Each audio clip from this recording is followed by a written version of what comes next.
Përshëndetje të nderuar shikuese Infodes, mirë se po takohemi edhe sonte. Fillimisht do t'ju le të ndjekim titujt kryesorë që kanë karakterizuar ditën e sotme për të kthyer me musafirët e radhës.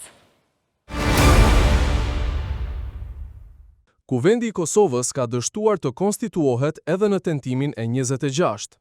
Seanca e radhës u caktua për nesër, më 5 qershor në orën 11. Që prej fillimit të seancës konstitutive, më 15 prill, deputetët janë mbledhur çdo të dytën ditë. Ndërkaq, kësaj radhe, pasi kryesuesi i seancës Avni Dehari u konsultua me partitë politike, u vendos që vazhdimi i radhës i seancës të bëhet nesër. Të premten në Kosovë është festë zyrtare, për Kurban Bajramin. Kjo është hera e parë që deputetët do të mblidhen 2 ditë me radhë në përpjekje për konstituimin e legjislaturës së 9. Vazhdimi i seancës sot u bë zakonshëm, kryesuesi i seancës, deputeti i Lëvizjes Vetëvendosje, Avni Dehari, kërkoi sërish votim të fshehtë për kryeparlamentarin, por kjo nuk u mbështet nga partitë e tjera parlamentare. Dehari: seanca e radhës më 5 qershor, video, votën për e kanë dhënë 53 deputet, kundër ka qenë 1, abstenim nuk ka, nuk kemi korum. Ndërpritet seanca, takohemi më 5 qershor në orën 11, tha Dehari.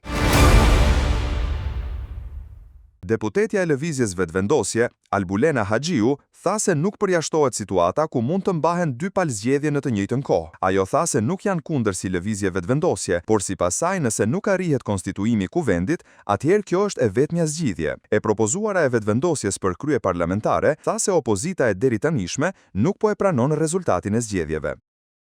Besoj që është e rëndësishme që partitë politike të dëgjohen, të shohim se cilat janë propozimet e tyre për datën e mundshme të zgjedhjeve lokale, por nuk përjashtohet si me thënë situata ku mund të mbahen të dyja bashkë. Ne nuk jemi kundër si Lëvizje Vetëvendosje, nuk është ky qëndrimi jon primar, por në qoftë se mbahet peng dhe nuk konstituohet Kuvendi i Republikës së Kosovës, atëherë e vetmja zgjidhje tjetër janë zgjedhjet. Duke pasur parasysh që mungon vullneti i opozitës, duket nganjëherë që as nuk e pranojnë rezultatin e zgjedhjeve. Me këtë qasje të shkon mendja nganjëherë, mos edhe nuk e pranojnë rezultatin e zgjedhjeve të 9 shkurtit, por nuk mund ta thonë si qëndrim. Sot kemi ftesë nga presidentja Vjosa Osmani në orën 14 të flasim për datën e mundshme të zgjedhjeve lokale. Ne do të jemi të pranishëm në këtë takim. Besoj që është e rëndësishme që partitë politike të dëgjohen dhe të shohin cilat janë propozimet e tyre për datën e mundshme të zgjedhjeve lokale.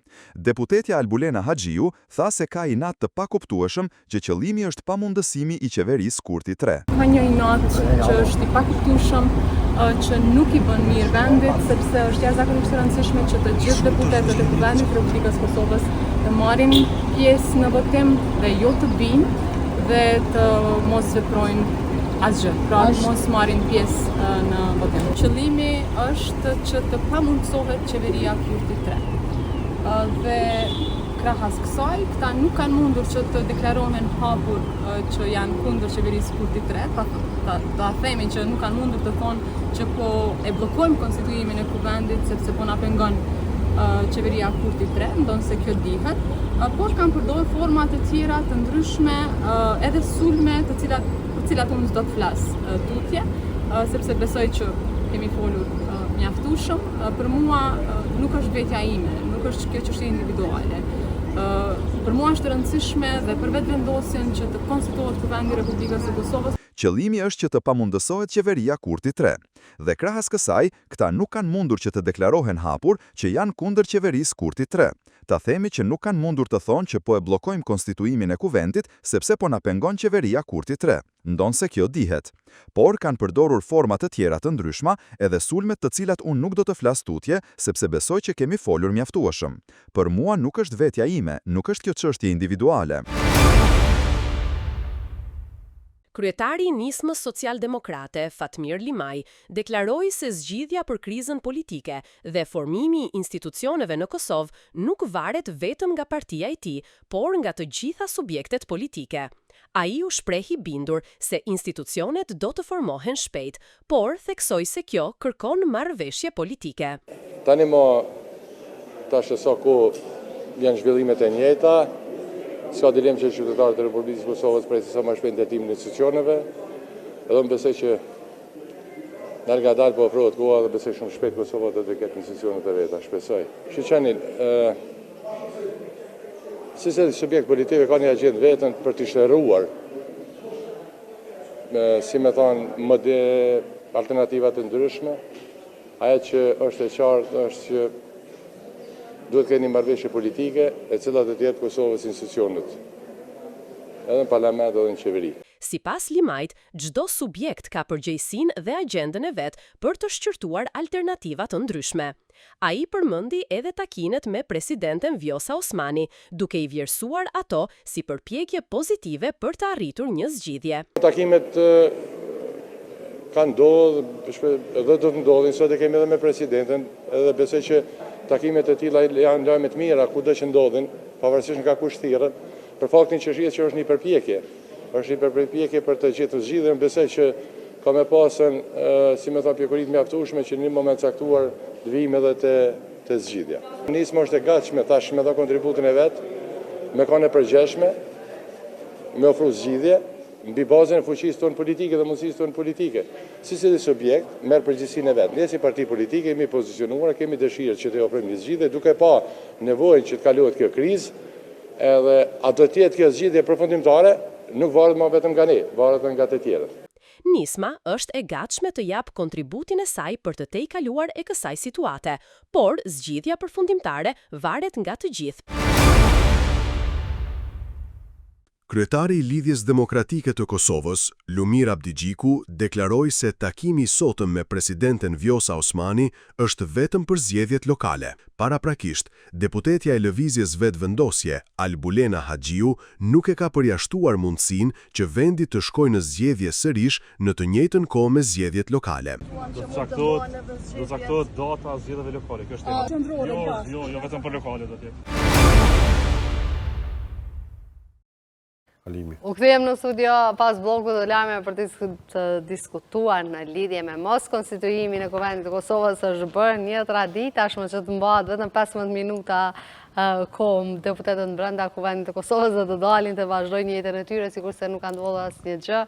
Po për këto dhe shumë çështje të tjera me mua në studio është dy miq të emisionit Infodez, zoti Alban Zeka. Faleminderit shumë që gjete kohë që ti je pjesë e Infodez. Faleminderit, kënaqësia ime. Dhe në anën time të djathtë është Bekim Selisha, faleminderit shumë që erdhën në Infodez. Faleminderit për ftesën, në respekt. Bekim, po nisim me juve, keni pa zhvillimet e sotme, përsëri kemi një dështim të seancës së Kuvendit të Kosovës, një traditë tashmë që po e shohim tash një kohë goxha të gjatë. Kjo është parimisht nëse shqetësojmë si qytetar, o më shqetësu se deri ku ka shku politika dhe numrat e politikës. Domethënë, kjo është një pamaturi e disa subjekteve që nuk duhet me ndërtu për të ardhmen e mirë. Ose në të ardhmen nëse ndodh me shku në zgjedhje, çka do t'ju thojnë qytetarë, a janë partitë të qytetarë apo të interesit personal.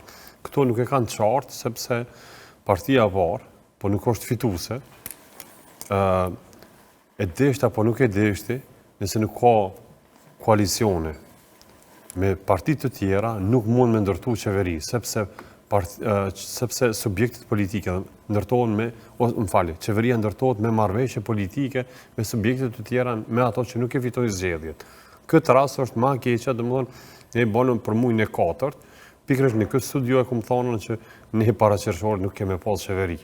Nëse himi kështu retrospektiv kemi pasur definitivisht ato që e kam thonë ashtu po përshtatet. Kemi edhe në qershor, Bekim, se tashmë vetë se ka fillu muaji qershor. Qershori është muaji që ka më vendos, ose kemi shku në zgjedhje të parakoshme, ose kemi pas një qeveri. Për ndryshe, unë nuk di nesër çka kam i thonë qytetarës, sepse ne jemi të zhgënjur me ato që po na udhëheqin, sepse qeveria në vend që me ndërthu, domethënë urat, në të mirë të qytetarës si pasojë e rritjes së çmimeve ose rritjes së inflacionit, përballë këtynave do të më ndërmarrë diçka. Po në anën tjetër veç flan edhe diskuton sene që janë banale për realitetin që na rrethojnë.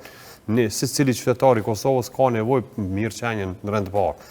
Nëse nuk ka mirëqenie s'na vjen as qeveria. Qeveria nuk di çka pse do të më qenë nëse nuk ka mirëqenie për qytetarët. Është e paqartë, veç tek ne diskutohet s'po qeveria, s'po krijohet institucionet, kur këtë këto duhen me kriju për vendin e vet, për qytetarët e vet. A janë në shërbim të qytetarëve? Dyshoj që janë në shërbim të qytetarëve, sepse nuk janë të kry punën më të mirë në shërbim të qytetarëve.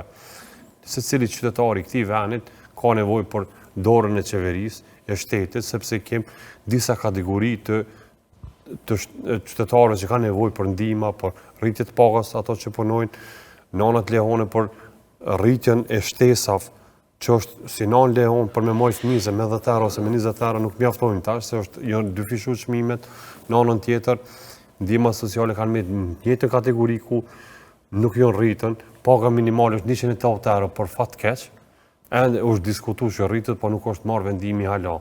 Ndërsa tek ne as nuk e kemi në pjesë sa është paga minimale, mesatare, edhe ku do të me shku.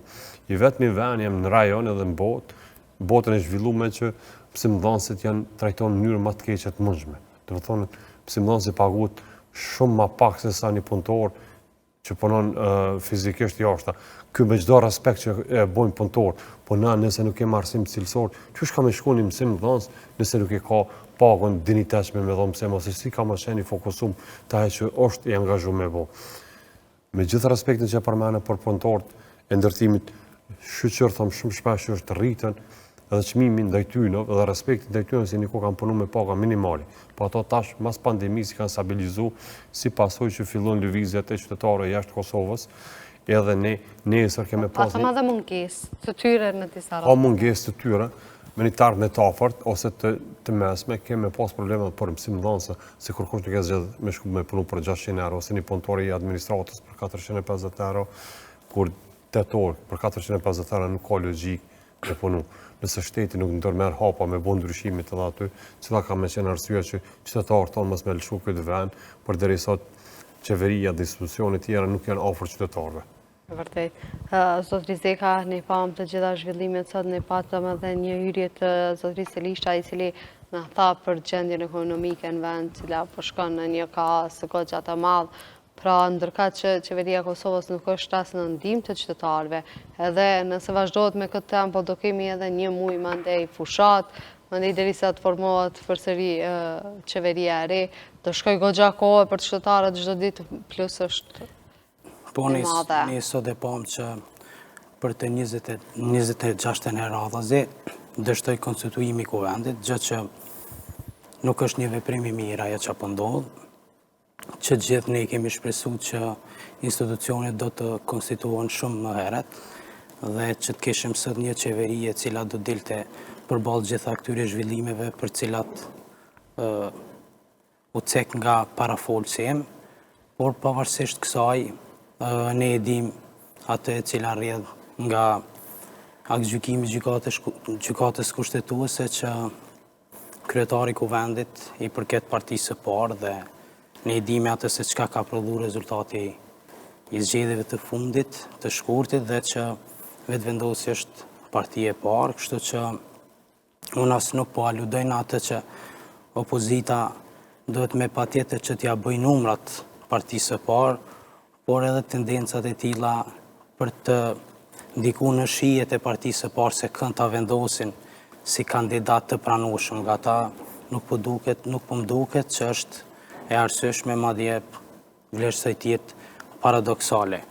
Ajo çka lejojnë vetën ai cili ka votat më së shumti që të bëhet kjo bllokat për shkak të emrit, nëse thuhet se një emër tjetër do të kishte. Ne sot e pam edhe zotin Limaj që dha një deklaratë dhe tha që shumë shpejt institucionet do të konstituohen dhe vendi do të ketë kuvendin e konstituuar në kuptimin e kryetarit dhe të nënkryetarëve.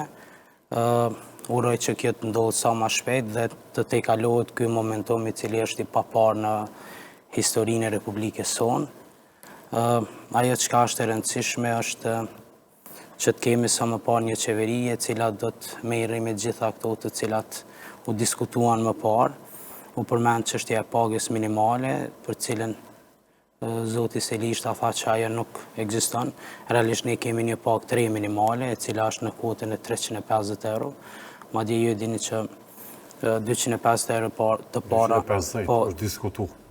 Të cilat, jo 350 euro, 250 euro nuk tatohen. Pra 250 euro të para janë të liruar nga tatimi, kurse paga minimale e re është në vlerën 350 euro. Kjo është vendimi i qeverisë. Jo është vendimi i cili zbatohet në gjitha organizatat të cilat kanë punëdhënës dhe realizojnë paga për Ata që i deklarojnë punëtorë. po të gjitha ata të cilët janë punëdhënës, kanë punëtorë dhe realizojnë paga përmes sistemit që kalon përmes BÇK-s, atëherë kanë me patjetër obligim që ta përmbushin atë kriter. Është e mira e që ka ndodhur, a do duhet ishte paga minimale më e madhe në raport me gjendje dhe me kërkesat e aktualitetit. Unë me patjetër që do duhet është diskutu 300 euro, po këto 50 euro i nalin për tatime dhe 250 në të qyri del. Kjo është e pas sinqertë, dhe nëse tatohet të paga minimale, nuk di që ka diskutuot. Zoti Selishta, në gusht të vitit të kaluar, paga minimale, paga e re minimale është në vlerën 350 euro. Shkallët tatimore nga 80 deri në 250 që përfshin pagën minimale janë të liruar nga tatimi. Ata të cilët realizojnë më pastaj prej 250 deri në 300 që është një vlerë 100 euro, kjo vlera 100 euro tatohet, e cila në përqindje mund të jetë me sa di 8 apo 10% aty, që nuk kupton se nëse është 8%, atë 100 i dytë tatohet për 8 euro dhe i bie që 92 euro i merr neto. Pra kjo është një kalkulim i cili ekziston në këtë formë si rezultat i shkallëve të reja tatimore që kanë ardhur pas ardhjes së pagës së re minimale. Po që është e pamjaftueshme? Po, është e pamjaftueshme. A kemi në pa gjitha këto rritje të çmimeve, tashmë edhe kosto e energjisë elektrike, po, kjo pagë realisht paga minimale do duhet të rishikohej çdo fund vit dhe në bazë të ndryshimeve të cilat vinë si rezultat e inflacionit dhe i kostës së jetës, ajo duhet të inkorporojë brenda pagës së re minimale, e cila do të vinte në vitin vijues apo pasues. Zoti Selishta e përmendi edhe çështjen e arsimit dhe të shumë profesionistëve të fushave të tjera të cilët edhe mund të na ikun si rezultati mosnjohjes së kontributit ashtu siç ata e meritojnë në raport me shkollimin e tyre. Unë këto pajtohem me atë, sepse në shumë drejtime të cilat ne i konsiderojmë sot që janë deficitare, kemi vështirësi që të gjejmë njerëz profesionistë të cilët mund të inkorporohen brenda tregut publik, ta zomin në lëmin e inxhinierisë elektrike, të ndërtimtarisë, të inxhinierisë kompjuterike, por edhe të sferës së mjekësisë. Ne kemi shumë probleme për shkak se individët e tillë nuk pranojnë të punojnë përkundrejt një page e cila mund të jetë në vlerën 600 euro. Dhe sot ajo vlerë si rezultat i inflacionit galopan i cili po lëviz prej vitit në vit, po vjen duke u zhvlerësu vazhdimisht. Ne urojmë kemi sa më parë institucionet të cilat jo që do duhet të merren me këto problematika. Se ki po këtë problematikën e mjekëve, të më thonë në spitalin Gjilanit, që ketim që diskutum pak më ardhë, një rasti e bisedës është, të thonë të mjekë shkon për mjekë të specialist mbi 1500 euro shkon paga, për mjekë specialist, plus medike tjera, që kemi kujdesari, që është e rregulluar. Për shembull tek ne kem disa ankesa kanë gjetë të mjekëve prej spitalit, domosdoshmë spitali Gjilan nuk i kanë mbështet mjekët. Ka shumë mjekë që kanë kryer studentat të mjekësisë, kanë kryer mjekësinë, por në mjekë të përgjithshëm nuk jep mundësinë e specializimit. Çka do të thotë nëse shkojnë kuadër të spitalit, kudo që jetojnë, e kanë obligim për 10 vite deri në 15 vite me punu për spitalin që e ka rekomanduar. Domethënë Ministria e Shëndetësisë edhe vetë institucionet e këtij veni që një kohën numër të madh votave KPA-n Amaravës nuk i kanë mbështet mjekët e asojane. Domethënë pyetja është a duhet me qenë edhe mjekë të politizuar apo duhet me qenë shumë profesionista të mirë. Ku që të dallim çta, dhe çta i shkon mirë me diskutu. Derisa ishin vetëm ajo pjesë ka vënë me patjetër. Mitrovisi ka marrë mjekët e vet, se domethënë nuk ka ndamje me ndonë me Kosovën, po domethënë nëse shkon një mjek prej Mitrovisës në Gjilan me punu, ai nuk rren aty sepse ka spitalin e Mitrovisës. Nëse vjen një prej Pejës, është angazhu në katër të Spitali Gjilanit, kjo s'ka logjik. Zelishon, sa kam dëgju, sa kam pas musafir të tjerë në studio, më kanë thënë se nëse vazhdohet që të mos kemi specializant të ri në Gjilan, pra do të kemi shumë mjek që të cilët do të pensionohen dhe ndërkaq do të mbetet spitali. Do është me dalë, dhe më thonë edhe 6 deri 10 vitet e ardhshme, dhe më thonë dikon mbi 30 deri 40 mjek shkojnë në penzion, të fushat të ndryshme. Që pja një humbje shumë e madhe. Kjo është një humbje shumë e madhe sepse i vyn 10 vjet, 6 deri 10 vjet, një specializant me kry specializim e fillu më angazhu. Në vend që me pas specialista, sepse është që më thonë, një sistem që do të një cikël ku specialisti bashkëpunon me specialistin, specializanti me specialistin, kë shkon të para, ndërsa këto shkojnë të ranë në pozicionet e njëta. Për dhe më dhe nëse del në penzion e le një të fushës të mirë, që është mas pak t'i ka 3 ose 4 vite përvoj që është marë, si mjek i pavarën, ju si specialist. Kjo është e keqe që t'i ndodhë, dhe më shëndetësisë tek ne që nuk përfilët. Dhe më filtrat që i kanë kriju ose politikisht, ose nuk i di, po nuk ka logjik të profesionalizmi me kriju filtra, unë i kom pa dhe të arsimi, dikun janë 6 filtra i kanë qitë të specializimi që s'ka logjik. Dhe mos, okej, nëse këni qitë për mësimdhansa, është licencimi, rilicensimi. Çështjet e licencimit, të cilat janë 3-4 grada shkallë që kanë me shku, unë nuk e kom pas që janë në fusha tjera. Të më në administratë e ki je specialist edhe e kry misionin ose ngritë shef ose drejtor në të mësimdhansit të e merë licencën, por nuk e ki një dallim pak. E merë në përjashtim kur është licenca a fundit, që është grada a fundit, pa ajo vjen 7 vite me prit. Si një specialist që shkon mjekësi, kjo s'ka logjik që ka ndodhë. Të dhe në qesim barriera ku nuk ka nevoj.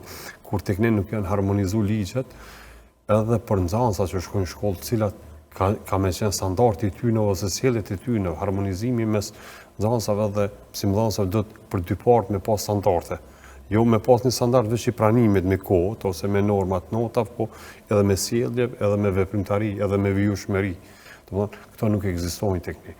Tek ne kemi fillu gjenerata TikTokut, që është shumë keq që shumë vende të shku mbrapa, si pasojë që ne i japim kohë TikTokut, edhe sa mas shumë probleme që shkaktojnë në shkollë ose skandale, ne jemi top form, si pasojë që e bën edhe në shkollë, e ne i rrisim fëmijët me TikTok, jo me shkencë edhe me avancim. Fatkeqësisht kjo çështja e teknologjisë ka dhe impaktin e saj negativ dhe për vërtet jashtëzakonisht shumë në Kosovë. Kjo ka impakt negativ në vendet e Skandinavisë ku teknologjia ka qenë top form. Në vendet e Skandinavisë tash kanë fillu proceset që mi tërheq teknologjinë prej shkollave, po mi dhon libra, librin fizik, jo me lezu në iPad ose dikun tjetër, si pasojë që orientimi tyne është këtë dikon tjetër, o gabimisht. Nuk o të regu si fushë e sukseshme, sepse fëmijët ka nevoj me shiu, me eksploru me jetën, jo veç me teknologjinë. Se jeta eksplorohet me teknologji, po jo dhe me këtë formën empirike, dhe më që e shef se që po shkojnë proceset. Nëse nuk arrim, mi ajop kulturën që ato forma që me ndalë në disa pjesë, me shiu lojen, dijen, kulturën, me po dhe pjesën tjetër, nuk e mbo kur gjë. Fatkeqësisht kjo pjesa e çështjes mënyrës se që trajtohen fëmijët edhe në shkolla dhe në një jetë përgjithësi ka shumë mangësi. Kjo tema sociale jashtë vendet e Evropës, që është shqetësim shpesh, nëse ki fëmijë bon ki ka mbrana ditës, të njava nuk shkon shkollë, heq edhe prapë ki mbrana shkollës. Në vendet e Evropës, ne pozicionojmë Evropën, nëse një fëmijë nuk shkon një ditë 2-3, prindi penalizohet me vlera monetare, jo mu penalizu me që më borë fëmin, ose prindin po pagun denime se pse nuk u shku fëmija, ose pse nuk ka prindi, nuk kujdesit për fëmin me qenë i sjellshëm në shkollë. Tek ne nuk ekzistojnë këto. Na menojmë, ju kujtohet koha pandemisë, kur e diskutoj këtë hap një shkollat, se s'pën arrin fëmija të shtëpia, që për mu ka qenë shumë absurde si kërkesë që dojtë binte në atë nivel të diskutimit, por hapin shkollat se së bedorojnë fëmijët tonë shpe. Po, fatkeqësisht edhe mënyra se qysh njerëzit ju japin prioritet këtyre njerëzve që thojnë hapni shkolla se s'po rrin në shpif. O periudha pandemisë të folë, që u blokum. Po flasim, po pse është dashur të jepet rëndësi një deklaratë të tillë edhe njerëzit tjerë ka influencuar ajo deklaratë duke thënë që po mirë është. Mirë po thotë se jemi shoqëni me shumë çuditëra për brenda vetvetes dhe me qenë se jemi të tillë atëherë nuk është që nuk influencohemi nga dikush i cili ndoshta tërësisht është iracional në atë çfarë kërkon edhe në atë çfarë proklamon, e kjo është e keqja e shoqënisë përgjithsisht. Unë do doja të ndërlidhesha me zotin Selishta me dy çështje, fillimisht me atë të shëndetësisë, e cila përbën një shqetësim ndoshta për banorët e Anamëravës të Gjilanit. Afër 300.000 banorë. Po nuk jam në njohuri se si ka rritë çështja e specializantëve të ri, por është çështje e cila është e përcaktuar me ligj dhe në bazë të nevojave të spitalit, atë kërkohet edhe numri i specializantëve në fushën e caktuar. Unë nuk po du me besu që është çështje politike dhe të trumpetoj atje sepse edhe Gjilani udhiqet nga vetëvendosja dhe po ashtu Ministrinë e Shëndetësisë kemi që udhiqet nga Arben Vetia, pra nuk po aludoj në atë, sepse dikush ndoshta edhe mund të aludonte. Ajo çka është e mirë, do duhet që në kohë shumë të shpejtë, ndoshta rekordet të shiheshin nevojat e kërkesat që ka komuniteti i Gjilanit përgjithsisht në raport me specializantët dhe të ofroj problemi që i kem 4 qytete, 5 Anamëravë që gravitojnë në Gjilan. Plus 2 qytete të Luginës, Preshevës dhe Bojanovës që shërbimet i kryjnë në Kosovë. Ka shumë raste dhe prej Kumanovës kryjnë shërbimin në spitalin e Gjilanit, që është përgja një spital regional me... Si zonën një Anamërave në Gjilanit, por jo dhe problematike në detajshëm, por unë po besoj që do duhet me u gjindë një zgjidhje në këtë mes, sepse me të vërtet specializantët janë të nevojshëm, por ajo që ka është më shqetësuese është që po na migrojnë pra specializantët, specialistët e mjekësisë dhe të drejtimeve të tjera kudo që po i kërkon tregu i Evropës perëndimore po largohen për shkak të dëshirës që ndërtojnë një jetë më të mirë, një karrierë më të bujshme dhe realisht ta materializojnë atë në cilën ata kanë investuar me vite të tëra, sepse shumë kohë shoqënisë... Ndërhyna, besoj që më kuptova që e tregova problematika. Kam pranu mjek prej Mitrovicës, Pejës, Gjakovës ose Prizrenit me ardhur me punu në Gjilan. Kjo humbje dyfisht, sepse kjo momentit që specializon nuk ka mundësi me udhëtu, edhe nuk besoj që ka më në Gjilan, e ato mjek që kanë apliku për Gjilan nuk i kanë qu me referenca, që a i ka menejt atë standart. Sepse qëto është a i gabim, nuk është diskriminim, se Kosova një zonë, një qytet, një shtet, ajo është që cilën gjdo njëri ka drejt të aplikoj ku do që aje shë vetën që mund të jetë pjesë e përgjithës për brenda konkursit. Mane për një kohë, mërana një vitit, u po të regojme një problematik që ka qenë në para 5 vite. E kom dëgju, mjek që kanë orë prej jashtit, i kanë marrë specializimin në Spitalit Gjilanit, jonë largu, nuk kam pranu me punu atje, edhe venet jonë me të bosh. Që kjo problematik, që është do të më plusu? Që kjo është arsye që me ndërit për si qashtje, kur ka mjek që rrinë, edhe majnë vendin e punës, në raport për këto tjerë që e kanë po që nuk ja vlejnë, me uthu pej Pejës ose pej Gjakovës në Gjilan, gjitha ato kilometra, kur ka mundësi në spitalet e tyra me punu, që kanë të nevojshëm. E atje kanë me të venet i lira. Po besoj që... Kjo ka qenë ajo ideja që, sepse nuk mund të mja më hunë kërkujt ku mënon, se krejt janë... Unë po besoj që për gjithë të që po e thoni jo, drejtoria shëndetësisë në komunën e Gjilanit është në njohuri dhe i gjithë procesi ka kalu si rezultat i menaxhimit të saj. Nuk besoj që mund të kenë ndonjë shkelje të natyres ligjore, cila si e tillë do të... Faktikisht është shpirë të shqetësim dhe këtë shkeljen ligjore ka dhe njerë që janë ankuar për këtë diskriminim që është bërë në bazë të territoreve, nuk është hera parë, apo jo bekim se me qenë se bekimi vjen nga vetë ajo fush, nuk është hera parë që nuk po pranohet specializimi i atyre mjekëve nga Gjilani. Disa herë ka pas pak nësi, ose atë pjesë i kanë lonën me qenë si specialista me vetë financim. Që aje zgjedh prapë në zmenë në Kosovë, momentit që e kryjnë specializimin. Kjo është arsye që Kjo i vjen që ti duhesh të punosh, të ambash një orar të punës, normalisht si të gjithë mjek tjerë, ndërka që ti nuk paguash.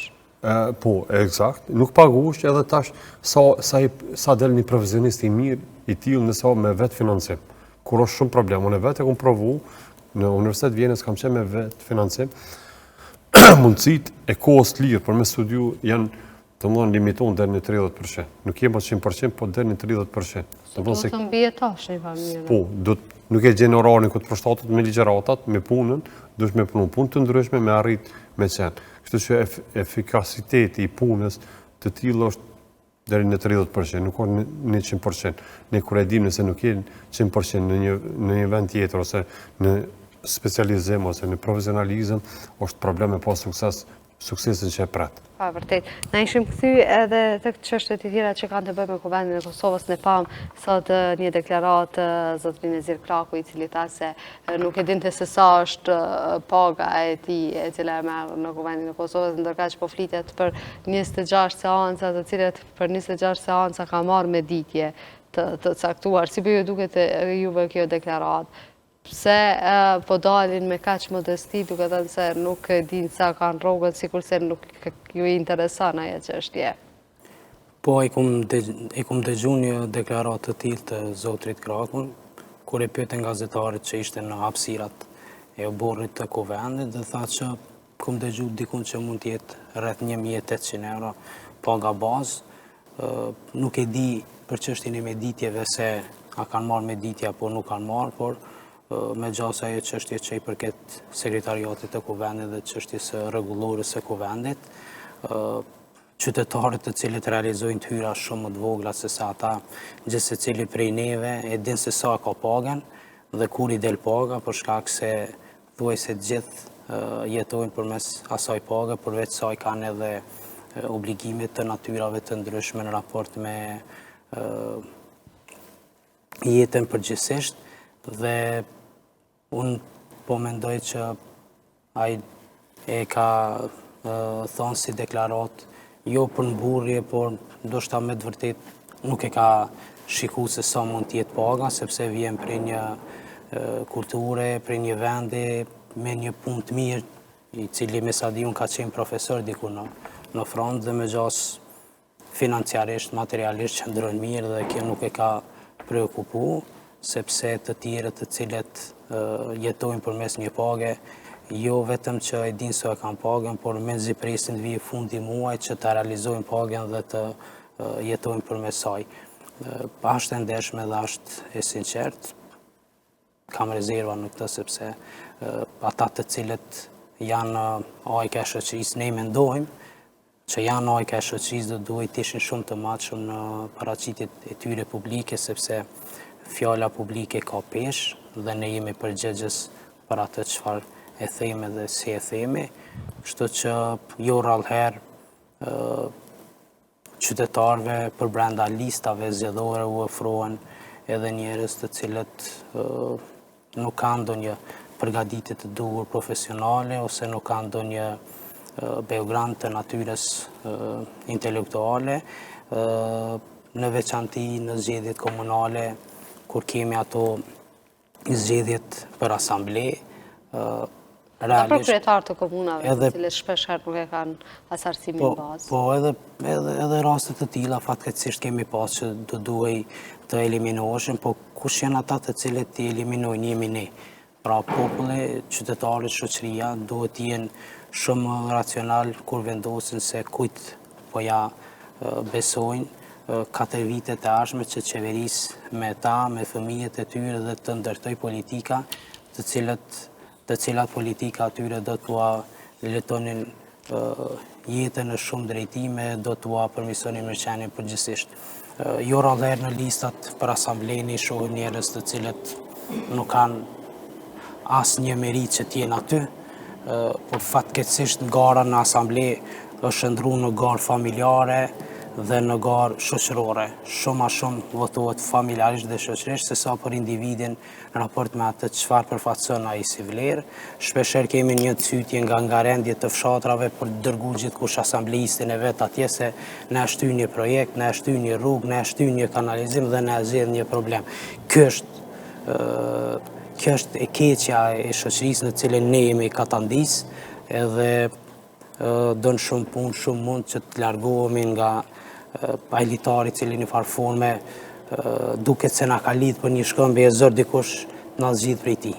E vërtet, zotërin Selishta, do e këshim përmbyllë edhe nga një deklarate juja që ka të bëjë me pagat e deputetëve të cilët po vazhdojnë të marrin pagat e tyre, ndërkëtë që nuk kemi ndonjë rezultat nga kuvendi i Kosovës. Thash dhe fillimisht, është e pasinqert, ato janë përfaqësues popullit.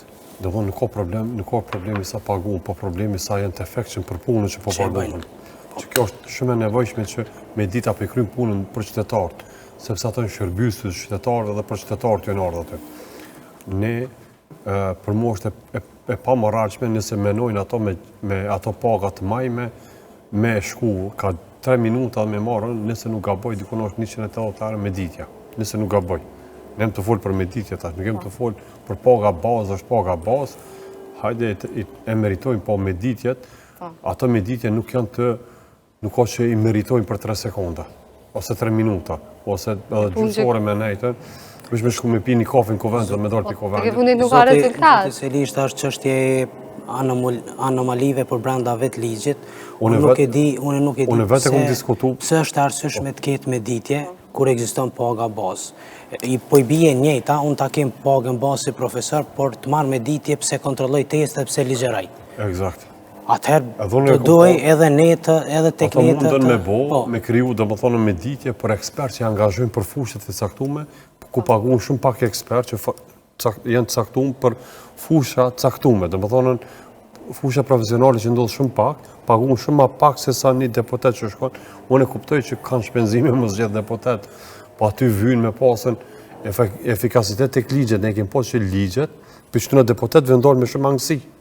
Që jem të pasash probleme. Për natyra ndryshme. Për natyrë anomali. Do gjithçka që ndodh në e kem anomalinë te Kodi Civil, anomalinë te Kushtetuta e Kosovës që po shihet që duhet me pa ndryshime.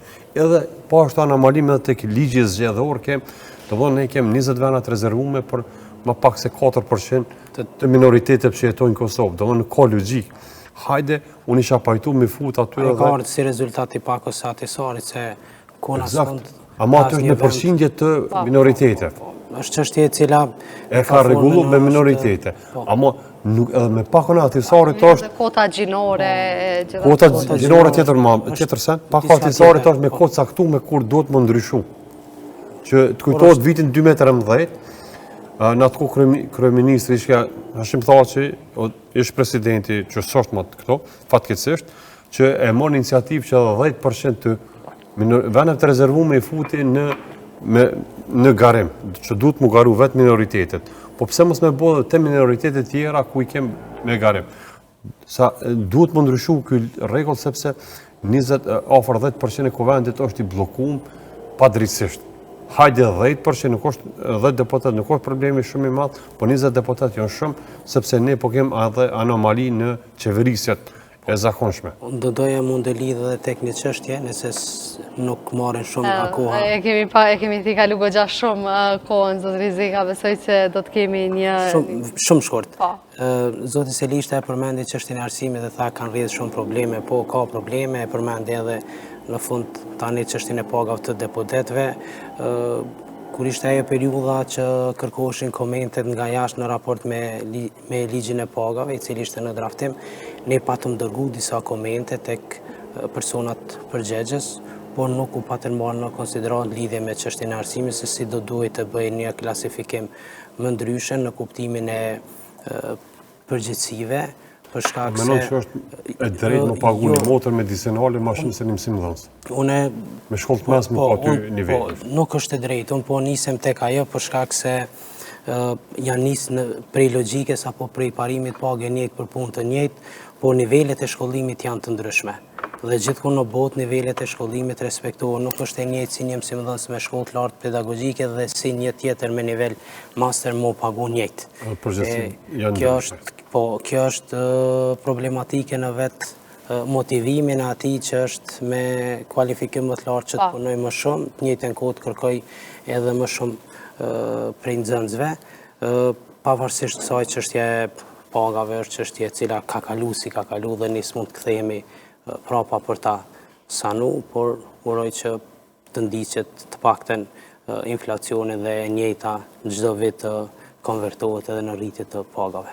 Në shpresojmë që jo vetëm në sektor të mësimdhënies dhe asaj të mjekësisë të kemi Unë rritje po e të them në pagave aspekt të duke- përgjithshëm në nivel publik, i cili përfshin rreth 82.000 termi të punësuar. Në vërtet, ju falemnderoj shumë që gjetët kohë që t'jeni pjesë e Infodesë, ndom të gjitha këto informacione goxha të rëndësishme për qytetarët e vendit. E të nderuar shikuesë, ne do kthehemi pas pak.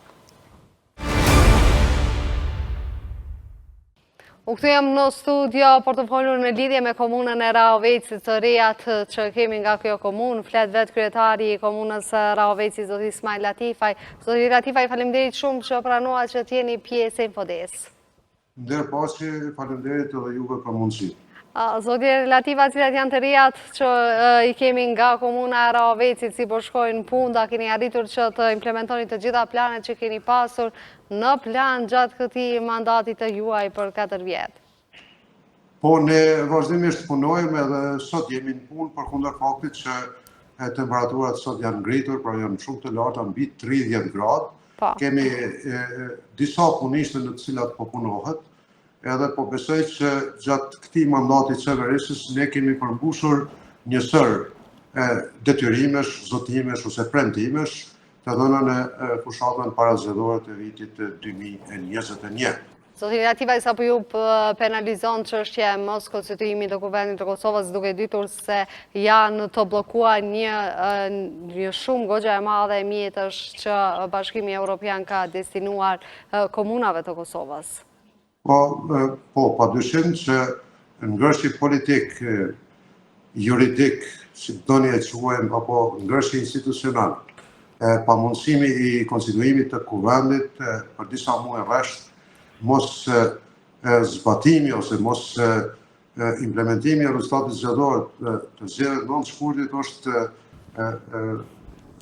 dëm i madh për Kosovën, dëm i madh për Republikën e Kosovës, dëm i madh për komunat e Kosovës dhe dëm i madh po ashtu në marrëdhëniet që ka Kosova me organizata ndërkombëtare të cilat janë qindra miliona euro, të cilat nuk arrin t'i marrë edhe për shkak të mos konstituimit të Kuvendit të Kosovës. Besoj që përgjegjësitë janë të qarta. Partia e parë, pra që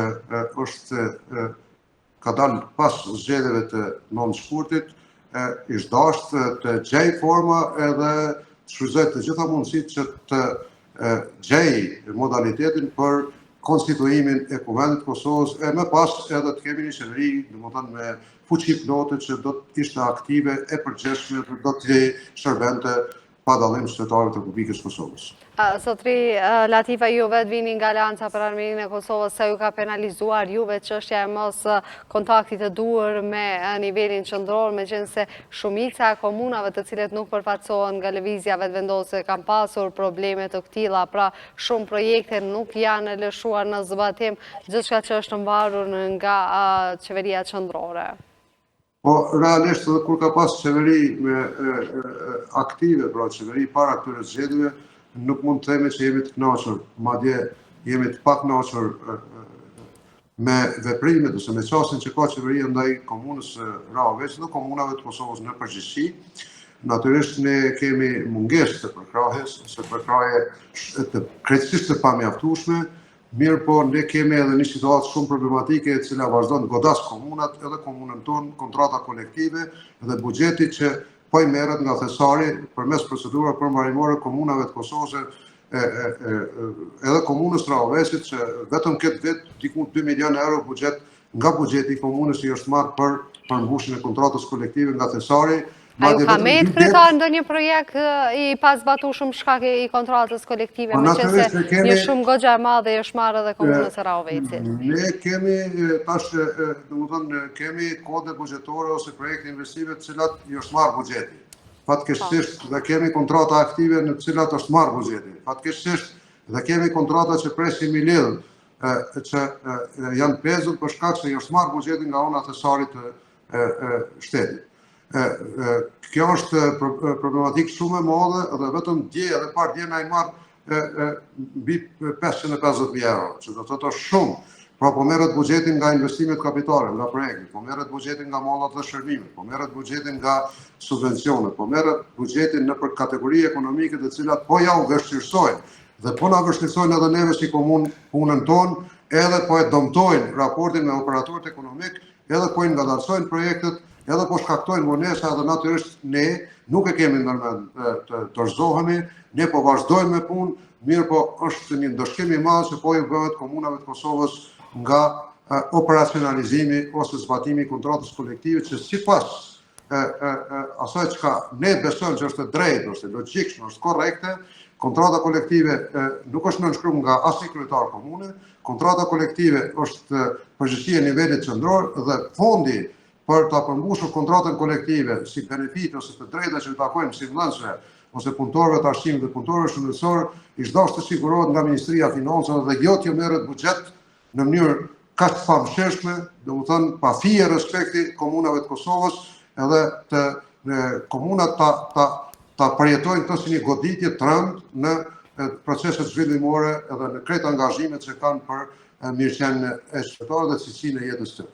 Zot Lerativa ju thatë pra se është dashur të duhet të ishte përgjegjësi e Ministrisë së Financave, çështja e kontratave kolektive dhe i gjithë penalizimi po ju shkon juve si komuna, ndërkaq që në çështjet e arsimit, si qëndrojnë punët në Rahovec, a ka pasur edhe ndikim çështja e buxhetit të marrë nga kontratat kolektive edhe në aspektin e arsimit atje?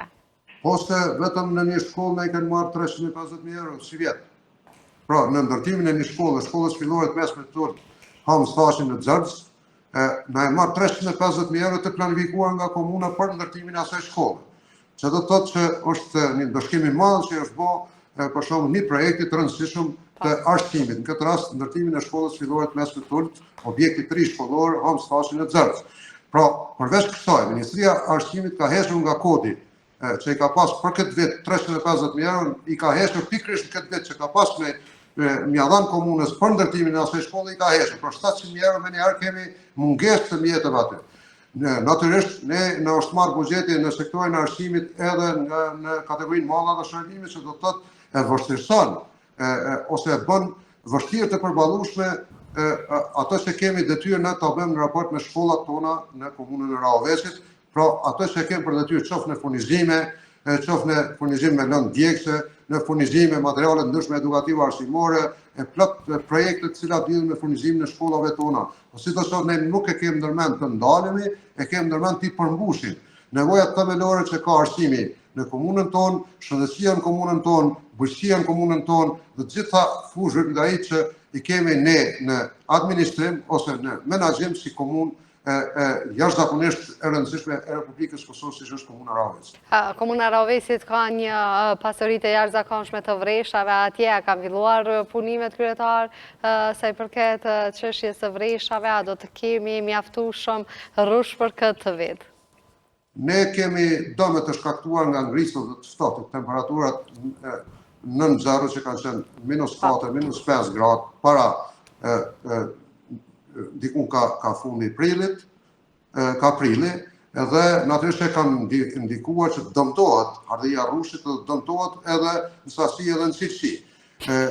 Sidomos varietetet e hershme, të cilat kanë mugulluar ose kanë lulëzuar më herë, sepse ju e dini se dimri që vjet ka qenë një butë dhe ka qenë temperaturat optimale kanë qenë, ose mbi zero kanë qenë gjatë shkurtit e marsit, mirë po ngrisat e prillit dhe të ftofti i prillit i ka dëmtuar, edhe pse ka rrush, po ka rrush më pak, sigurisht që cilësia do të jetë ndoshta jo ajo që pritet, për shkak të dëmeve të cilat i kanë shkaktuar ngrisat ose temperaturat nën zero, të cilat kanë mbretëruar në mars edhe në prill të këtij viti.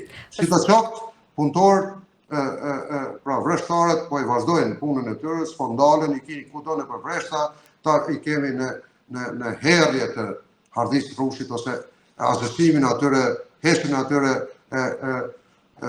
aty në llastarëve të cilët janë të tepërt ose të panevojshëm dhe po punohet shumë edhe vreshtat të ne punohen fort, ashtu siç punohet shumë edhe në perimekulturë, sepse tash temperaturat janë rritur, po shpresojmë që do të kemi rendiment në kulturat perëndimtare, mirë po rendimenti do të jetë më i dobët ose më i ulët në kulturën rreshtare.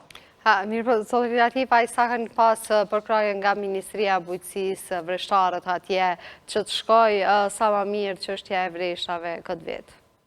Po tash ende që janë dhënë subvencionet sepse aplikacionet për subvencionet së për pagesat direkte janë kryer, tash me siguri duhet presim se kur po jepen subvencionet për vreshtarët dhe për perëndimtarët nga Agencioni për Zhvillimin e Bujqësisë. Ne si vjetë kanë aplikuar 3.060 fermerë për pagesat direkte në Agencioni për Zhvillimin e Bujqësisë pra në Prishtinë, edhe tash shohim, domethënë, po shpresojmë se nuk ishtë dashur të vonohen, nuk duhet të vonohen subvencionet ose pagesat direkte për 3.060 fermerët që kanë aplikuar në këtë vit. Solidaritet do t'jeni përsëri kandidat për komunën e Ravecit, duke ditur se tashmë zgjedhjet vetë se janë afruar. Duke ditur gjithë punën që juve keni bërë në Rahovec dhe shumë protestet të cilat kanë mbetur ende pa u përfunduar ato shtohet që i ceket edhe ju më herët. Natyrisht ne jemi duke punuar, jemi duke shkuar drejt përfundimit të disa projekteve të mëdha kapitale, siç është sheshi qendror, pastaj qendra për kulturë, arte, rini dhe inovacion. Me infrastrukturë jemi duke punuar, sidomos me infrastrukturë rrugore. Po kemi pa goxha shumë punë që janë bërë atje sa i përket infrastrukturës rrugore. Me infrastrukturë të ndryshimit publik, me kanalizim të ujrave të zeza, me mjediset zgjedhura, fusha sportive, me eficiencë të energjisë në shkolla, në plot projekte në bujqësi kemi kontribuar shumë, pra kemi gjetë afër bujkut dhe kemi përkrahur në mënyrë sistematike, rininë kemi përkrahur, për shembull dje kemi dhënë 203 bursa për 203 studentët 50 nxënës të shkollave të mesme që i kanë plotësuar kriteret. Është një ngjarje mirë, është një lajm i mirë, pra kemi premtuar pothuajse gati të gjitha ato që kemi premtuar, jemi në finalet të përmbushjes së premtimeve. Unë jam kandidat për kryetar dhe besoj kryetar edhe për 4 vjet, dhe me siguri nga janari vitit 2026 ne do ta hapim një fazë 3 që përmes kontributeve tona, përmes angazhimeve tona, politikave të qarta dhe vizionit zhvillimor, ne të japim impakt, të japim fuqi, të japim shpirt dinamik 3 zhvillimit dhe fuqizimit të pozicionit komunës Rahovecit, zhvillimit ekonomik lokal, pastaj përkrahje në bujqësi, përkrahje me prioritet në arsim shëndetësi, shërbime edhe më të cilësore, më të shpejta dhe dinamik tjetër aktivitetet cilat do ta bijnë në një stad krejtësisht tjetër në 4 vitet e ardhshme komunën e Rahovec, një komunë me transparencë të lartë, me performancë të lartë, me llogaridhënie të përgjithshme dhe kuptohet një komunë që qeveriset mirë, pa afera korruptive, një komunë e cila vërtet është e hapur për t'ju shërbyer dhe po ju shërben qytetarëve pa dallim moshe, pa dallim gjinie, pa dallim rajone, pa dallim etnie dhe do të vazhdojmë që kontributet tona t'i vendosim në një fazë 3 që të ta shkruajmë për 4 vitet e ardhshme. Solidaritet ju falenderoj shumë për kohët që ndanë për infodem krahas gjitha angazhimeve që ju keni në komunën e Rahovecit. Shpresoj që herën tjetër do të jemi bashkë në studio dhe të flasim për gjitha projektet e realizuar në këtë komunë dhe ju uroj fitore në zgjedhjet e ardhshme. Faleminderit për mundësinë, ne do të jemi në kontakt dhe do të jemi të hapur për të komunikuar edhe për të arriturat, edhe për sfidat, për vizionin që do ta kemi për 4 vitet e ardhshme, edhe sigurisht për plot aktivitetet të tjera të cilat dëshmojnë për një përkushtim, për një angazhim për të arritura, për rezultate, po edhe për plot gjëra të mira të cilat ndodhin në komunën tonë, ashtu sikur edhe për plot sfidat të cilat i ka komuna jonë në rrugën e pandashme drejt fuqizimit, drejt zhvillimit, drejt rritjes së mirëqenies dhe cilësisë së jetës së qytetarëve në komunën e Rahovec. Faleminderit shumë i nderuar, juve ju uroj shumë suksese e ne të dashur shikues të Infodes do kthehemi pas pak me mysafirët e radhës. U kthejmë në studio për të diskutuar në lidhje me çështjen e dialogut Kosovë-Serbi, ku dje emisari special i Bashkimit Evropian është takuar me përfaqësuesit nga Serbia dhe nga Kosova, ku atje u paralajmërua një takim trepalësh në mes të dyja vendeve, se çka është flitur në këtë takim, edhe çka po fshehet prapa gjitha marrëveshjeve të bëra deri më tani ndërmjet Bashkimit Evropian, Serbisë dhe Kosovës. Për këto dhe shumë çështje të tjera me mua në studio është Minator Maloku. Faleminderit shumë që pranuat që t'jeni pjesë e Infodez. Faleminderit juve. Zotri Maloku, i keni pa takimin e mbrëmshëm, si ju ka duke gjithë teoria dhe pasaj deklarimet e bëra nga të dyja anët, si nga pala e Serbisë ashtu edhe nga pala e Kosovës? Po, është mbajt një takim ndërmjet dy polve dialoguse deri më tani, në një në Kosovës dhe në tjetër në Serbisë, me të deleguarin special të Bashkimit Evropian në Bruxelles. Ata ky takim mund të them se është vetëm një takim para përgatitjeje për më orë drejtë në fosë tjetër e dialogimit, apo që dialogu me hyjë me një proces, apo me një fosë tjetër dialoguse, pas shumë incidentesh që ka ndodhur më herët në lidhje me dialogun. Ja, mirë po, këto deklaratat e pas takimit, nga ana e Besnik Bislimi, i cili tha se ka bërë të qartë emisiarit të Bashkimit Evropian se dialogu ndërmjet Kosovës dhe Prishtinës ka herë do të marrë epilog ndryshe, do të kemi një përfundim të gjithë këtyre dialogëve, po ashtu tha se do të flasim në normalizimin e marrëdhënieve, po ashtu është diskutuar që do të diskutohet edhe për çështjen e asociacionit, mënyrën se si do të bëhet asociacioni, mënyrën se si është nënshkruar deri më tani marrëveshjet e bëra deri më tani në Bruxelles në mes të trija palësh. Nëse fokusohemi të emesari special i Bashkimit Evropian, apo rolin e tij në proces të dialogut, apo në normalizimin e marrëdhënieve ndërmjet Kosovës dhe Serbisë. I deleguari special i Bashkimit Evropian vepron nën autoritetin apo nën direktivat e përfaqësuesit special të Bashkimit Evropian dhe ka rol politik dhe organizues. Nuk mund të marrë vendime ekzekutive në këtë aspekt dhe këtë takim apo deklaratat e palëve që i kanë plasu në media, në bazë të këtyre mund të themi se po para përgatitet një mbajtje takimi ndërmjet krerëve të shteteve, apo thënë më ndryshe, dialogu do të rifilloj. Polët i kanë bërë të qarta detyrat e tyre, apo kërkesat e tyre, apo çka dëshojnë ato në lidhje me dialogun. Është paralarmu një takim të tillë se çka do të bëhet, si do të zhvillohet, mbetet të shihet, mirë po zhvillimi i dialogut, procesi i më të qeshëm varet nga rregullimi i brendshëm i të dyja vendeve. Jo, kjo çështja e asociacionit, një çështje e kundërshtuar ka moti nga ana e lëvizjes vetëvendosje, për shpeshherë kemi pa edhe shumë deklaratat që nuk do të përkrahet ky asociacion, do të kemi një ndryshim të gjitha rrjedhës së dialogut, deklaratat të programuara shpeshherë edhe nga vetë kryeministri.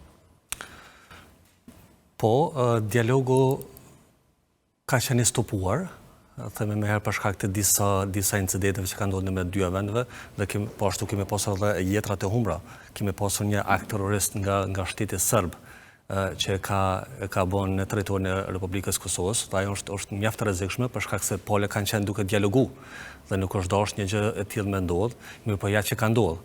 Në këtë aspekt. Mirë, po jo vetëm sulmi i Banjskës, ajo që ishte, që patëm një policë të vrarë atje, ndodhi edhe sulmi në Iber-Lepens, një infrastrukturë e cila do dëmtohet atë shumë sa që do të rrezikohet edhe shumë jetrat e tjerë të njerëzve në rast se plani i Serbisë do të shkonte deri në fund. Po. Që se është akuzuar nga të gjithë shteti serb, po themi edhe ne. Po, është nga palë serbe kemi pasur vazhdimisht provokime dhe ka pasur vazhdimisht incidente vetëm me arsyen që çështja e Kosovës mos përfundoi tërësisht. Për shkak se kjo gjendje që krijohet në Kosovë, nuk si kontribon Kosovës, mirë po i kontribon shtetit sërb, për shkak se shtetit sërb deri më tani është njohur, po thuajse komplet ndërkombëtarisht, dhe në anën e Kosovës kemi ende shtete, sidomos shtetet e Bashkimit Evropian, të cilët ende nuk e kanë njohur Kosovën, dhe në këtë aspekt nëse shohim rreth dialogut. Kosova ka hyrë në dialog dhe nuk e di se ku do të përfundoj, apo se si do të përfundoj. Serbia me njën është e vendosur që ta nxjerrë asociacionin e komunave më shumit serbe. Asociacioni sipas kërkesave të saj do duhet të ishte me financim nga Serbia, do duhet të ishte kompetenca ekzekutive dhe kështu ta defunksionalizonte shtetin e Kosovës. Dhe në njën anë Aja ka dal me këto marrëveshje të arritur aty? Deri më tani jo, për shkak se nuk është specifiku askund deri më tani me ato që ka bërë publike se çka do të përbojë asociacioni apo cili është qëllimi i tij përfundimtar, për shkak se e dim vitin 2013 me marrëveshjen e parimeve të përgjithshme që quhen drejt normalizimit të marrëdhënieve Kosovë-Serbi, është arrit një marrëveshje ndërmjet palës kosovare dhe asaj serbe, dhe në vitin 2015 për shkak se populli ka kundërshtuar, shoqëria civile në Kosovë e ka kundërshtuar këtë marrëveshje, edhe kanë kërkuar interpretim të gjykata kushtetuese e Kosovës. Gjykata kushtetuese në vitin 2015 e ka bërë të qartë se ky asociacion apo këto nene të kësaj marrëveshje që kanë të bëjnë me asociacionin janë në kundërshtim të plot me ligjet dhe kushtetutshmërinë e Kosovës. Dhe këtu është e qartë se nuk është puna vetëm për një asociacion që rregullon jetën e qytetarëve serb atje, mirë po është fjala për diçka më shumë.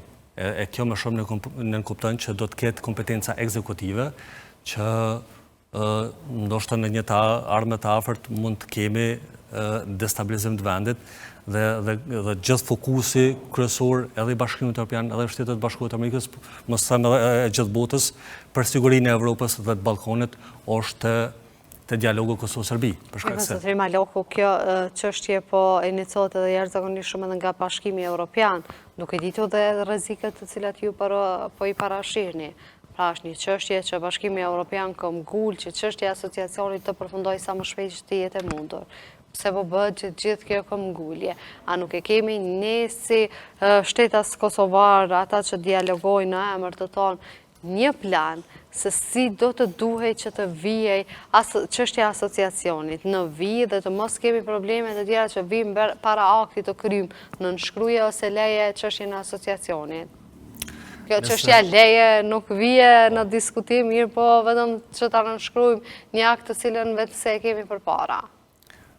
Nëse kthehemi pak mbrapa dhe shikojmë rrjedhën e këtij dialogu, se si Kosova ka hyrë në dialog me Serbinë, është diskutabel dhe jo i favorshëm për Republikën e Kosovës. Për shkak se ky dialog ka filluar nga Asambleja e Përgjithshme e OKB-s, ka kalu prej organeve të OKB-s, ka kalu në kodër të Bashkimit Evropian, me rezolutën që e njohim. Kosova pothuajse nuk ka ditur gjë në lidhje me këtë rrjedhojë të këtij dialogu, vetëm e ka pranuar. Kosova nuk mund të them që ka qenë e detyruar, mirë po njerëzit që kanë qenë në qeverisë të vendit e kanë pranuar dhe kjo ka shkuar edhe përmes Kuvendit të Kosovës. Përfaqësuesit e popullit e kanë miratuar në gjë të tillë, e kanë ratifikuar që Kosova me hyrë në një dialog me Serbinë. Çështja e asociacionit, këtu është shpërndajtja kryesore, mund të them. Bashkimi Evropian insiston që me dialogu sa i përket asociacionit, për shkak se shteti serb nuk pajtohet me atë politikën që Kosova është e pavarur dhe nuk do të përfitojë asgjë nga Kosova. Bashkimi Evropian është duke luajtur me atë politikën që ne do të dialogojmë edhe sa i përket asociacionit të komunave me shumicë serbëve, mirë po kjo do të shkojë shumë gjatë edhe me një proces që nuk dihet se si do të përfundojë. Ne mund të vazhdojmë të dialogojmë, mirë po tash i mbetet dy palë. Bashkimi Evropian në këtë rast është neutral. Është ndërmjetësues, ka qendrim neutral ndaj Kosovës, nuk e njeh pavarësinë e Kosovës, për shkak se edhe pas vendet e vetë saj nuk e njohin shtetësinë e Kosovës. Kosova në këtë pjesë, në këtë dialog është inferiore ndaj shtetit serb.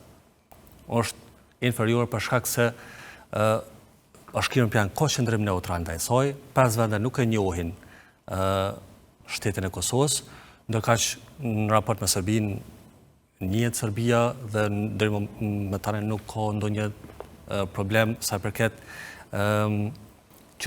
çështjes ndërkombëtare të Republikës së Serbisë. Neve vetë e dim që Serbia nuk do ta pranoj Kosovën.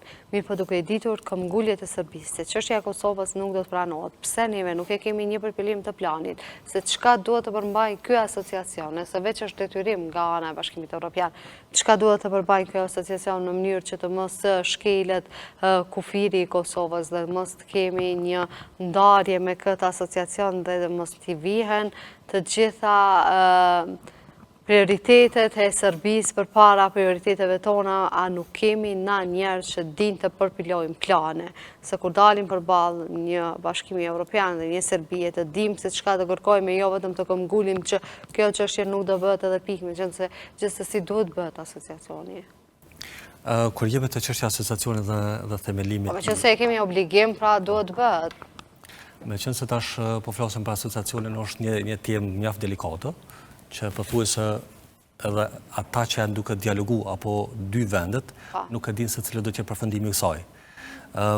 Kur jemi te asociacioni, normal se që shteti i Kosovës duhet me pas platformën e vet që me dol para Bashkimit Evropian dhe para palës serbe, se kjo është platforma jonë që ne mund ta themelojmë. Po çështja është këtu. Unë mendoj që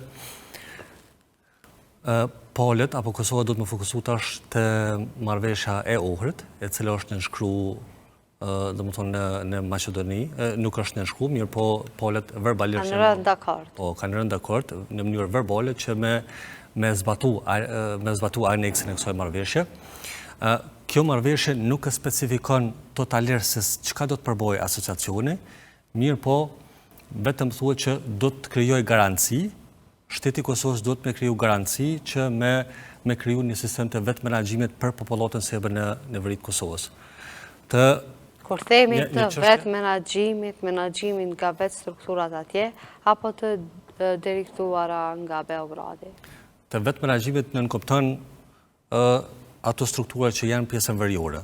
Mirë po nëse ato struktura grumbullohen dhe ka një lloj vetë menaxhimi, në shumë sektorë për shembull, ose nuk janë të vora drejt për drejt nga institucionet e Kosovës, apo e thejnë kushtetshmërinë e vendit, atëherë sigurisht që ato mund të kërkojnë që dikur nëse janë të pakënaqur me shtetësinë e Kosovës, apo nëse ndërkombëtarisht del që Kosova është shtet jo funksional, ato struktura mund të kërkojnë një shkëputje të themi nga shteti i Kosovës, dhe atëherë do të kishim një kaos në Kosovë dhe mund vi deri të themi edhe shpërbejja vendet.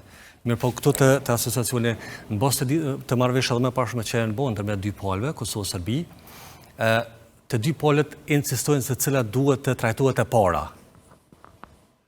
Serbia insiston që asociacioni duhet diskutohet e para, duhet të krijohet në bazë të kërkesave që ajo i ka, me kompetenca ekzekutive dhe favore të jashtëzakonshme mjaft mëdha për popullatën serbe atje, dhe në anën tjetër Kosova insiston që çështja e njohjes apo çështja që kanë të bëjnë me kushtetshmërinë e saj, që me njoftë vendin së shtet, diskutohet e para. Dhe këtu kemi debalance të mëdha. Shtetet hezitojnë, dy vendet hezitojnë se cila çështje mund diskutu e para në dialogun Kosovë-Serbi. Mirë pa, është dashur që kjo çështja e njohjes të vihet në fund pas gjitha marrëveshjeve që në fund të fundit të kushtëzohet për njohje dhe të negocot për çështje që Serbia shpeshherë ka në favor të vetit. Ne kemi pa shpeshherë. Madje tek po flasim tek marrëveshja e Ohrit janë edhe banesat kolektive që kanë dalur së fundi, ndërkëtë që Serbia po i shfrytëzon ato në mënyrë si propagandë që të bëhet atje shtetasit serb po thonë se po i qesin ata për shpisë, ndërka që kjo është një marrëveshje në nënshkruar në ohër që të ndërtohen banesat kolektive ku ata do të kenë një jetë më të mirë, të kenë shtëpi më të mira nga jo ato si që kanë pasur deri më tani. Pra ka shku në favor të serbëve të Kosovës, ndërka që Serbia po shfrytëzon ata për politika të mbrëmshme të veta. Po, mund të themi që është e vërtet, për shkak se shtetet pothuajse gjitha marrëveshjet që i kanë nënshkruar me Kosovën nuk i ka zbatuar, apo në arenën ndërkombëtare e ka marrë se është viktime atyre marrëveshjeve. Domethënë kemi një jo transparencë dhe jo llogaridhënie nga shteti serb. Në anën tjetër, kur jemi të marrëveshja fundit që polet janë marrë vesh në Ohër, unë mendoj që ka mjaft kontradikte dhe paqartësi se si do të vazhdoj dialogu me tej ndërmjet Kosovës dhe Serbisë. Kjo mbet të çështja që do të vazhdojë të dialogohet për asociacionin dhe këtu është poenta kryesore që Bashkimi Evropian është duke u marrë apo duke trajtuar që deri me tani pole kanë qenë jo të detyruara që për me bëu marrëveshje normalizime që me realizu planet e tyre që lidhe me procesin e antarësimit të drejt Bashkimit Evropian, edhe kështu me përfundu një herë për gjithmonë konfliktin shqiptar-serb në Ballkan, për shkak se nga këto tensione apo nga ky konflikt është rrezikuar jo vetëm rajoni Ballkanit Perëndimor, mirë po është rrezikuar edhe komplet Evropa. Për shkak që ka shumë vende që ekzistojnë shqiptar dhe ky numër i madh i atyre njerëzve bën ndryshime të mëdha në përvende. Sidomos po ashtu edhe në politikat ndërkombëtare që zhvillohen për shkak të mosave. Dhe unë mendoj që tash te dialogu pritet që të hyjë në një fazë të re. Dialogimi, polet veç se kanë filluar para përgatitjet, mirë po asgjë nuk mund të bëhet përderisa Kosova është e brisht në brenda saj. Përderisa nuk e ka një kuvend të konsoliduar, një kuvend të konstituar, dhe që polet do të mund të merrshin vendime që janë në të mirë të Kosovës dhe në të mirë të proceseve integruese të saj.